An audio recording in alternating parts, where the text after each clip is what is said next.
Assalamualaikum warahmatullahi wabarakatuh. Sahabat Kang Gino dimanapun Anda berada, kembali lagi di channel Kang Gino Bercerita.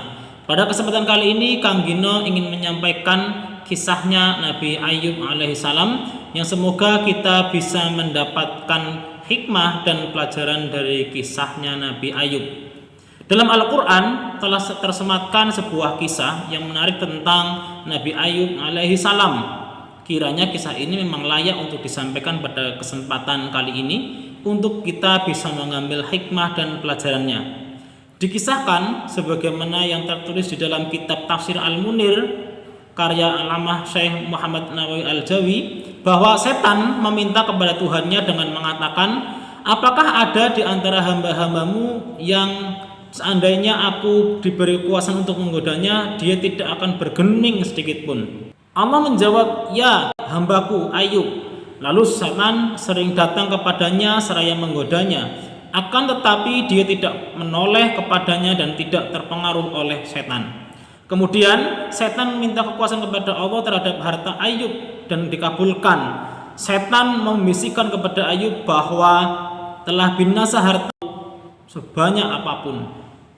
Kemudian setan meminta kekuasaan kepada Allah Subhanahu wa taala terhadap harta Ayub dan dikabulkan. Setan membisikkan kepada Ayub bahwa telah binasa hartamu sebanyak sekian dan sekian. Ayub menjawab, Allah lah yang memberikan hartanya dan dia pula yang mengambilnya. Gagal menggodanya dengan menguasai hartanya, setan meminta kepada Allah kekuasaan terhadap anaknya.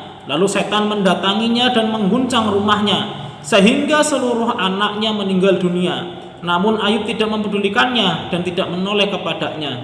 Gagal lagi.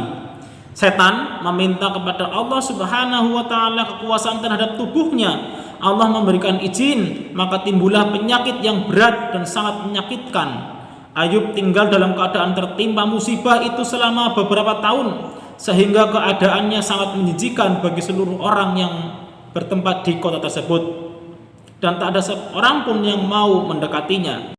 Menurut tafsir Ibnu Katsir dalam tafsir Al-Quranul Karim, dijelaskan bahwa semua orang ketika itu menjauh dari Nabi Ayub sehingga ia mengasingkan diri dari suatu tempat.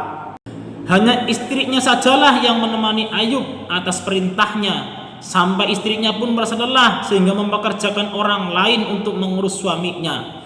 Maka Ayub bersumpah bahwa sesungguhnya jika Allah menyembuhkan, ia benar-benar akan mendera istrinya sebanyak 100 kali.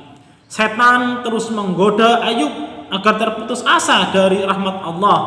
Setan mempengaruhinya dengan menyebut kepadanya nikmat-nikmat yang pernah dialaminya dan bencana yang menimpanya. Selain itu, ia menceritakan kepada Ayub bahwa dia telah ditinggalkan Tuhannya. Hal inilah yang sangat memberatkan Ayub. Lalu dia berdoa memohon kepada Allah dengan kalimat yang disitir oleh Allah Subhanahu wa taala dalam firman-Nya, sesungguhnya aku diganggu setan dengan kepayahan dan siksaan. Al-Quran surah As-Sad ayat 41.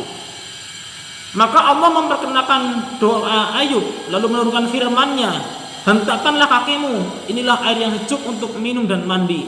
Kemudian Ayub mandi dan meminum airnya. Kemudian Nabi Ayub alaihissalam mandi dan meminum airnya. Lalu Allah Subhanahu wa taala menyembuhkan penyakitnya. Allah pun mengembalikan keluarga dan harta bendanya sebagaimana yang disebutkan di dalam Al-Quran, dan kami anugerahi dia dengan mengumpulkan kembali keluarganya dan kami lipat gandakan jumlah mereka sebagai rahmat dari kami dan pelajaran bagi orang-orang yang berpikir sehat. Dikarenakan kesembuhannya di kemudian hari, maka istrinya pun didera menunaikan sumpah janjinya, tetapi menggunakan seikat rumput sehingga sang istri tidak begitu merasakan kesakitan. Namun Ayub telah menunaikan sumpahnya. Demikianlah kesabaran ketika berada pada diri seorang muslim, maka Allah Subhanahu wa taala akan selalu bersamanya.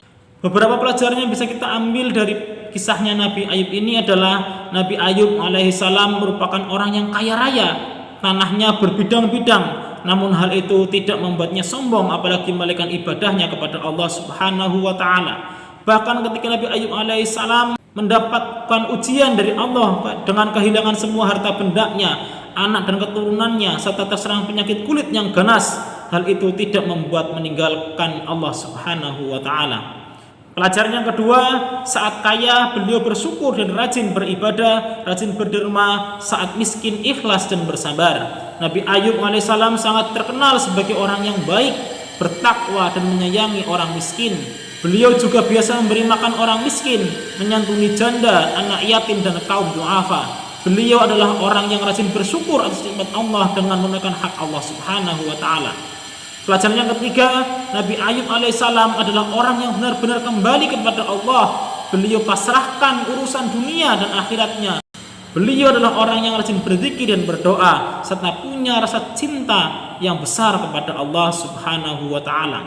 Pelajaran yang keempat, menyanjung Allah Subhanahu wa taala dalam doa dan bertawassul dengan Asmaul Husna. Lihatlah yang disebutkan dalam isi doanya, menunjukkan bahwa ia meminta kepada Allah Subhanahu wa taala dengan sungguh-sungguh dengan Asmaul Husna.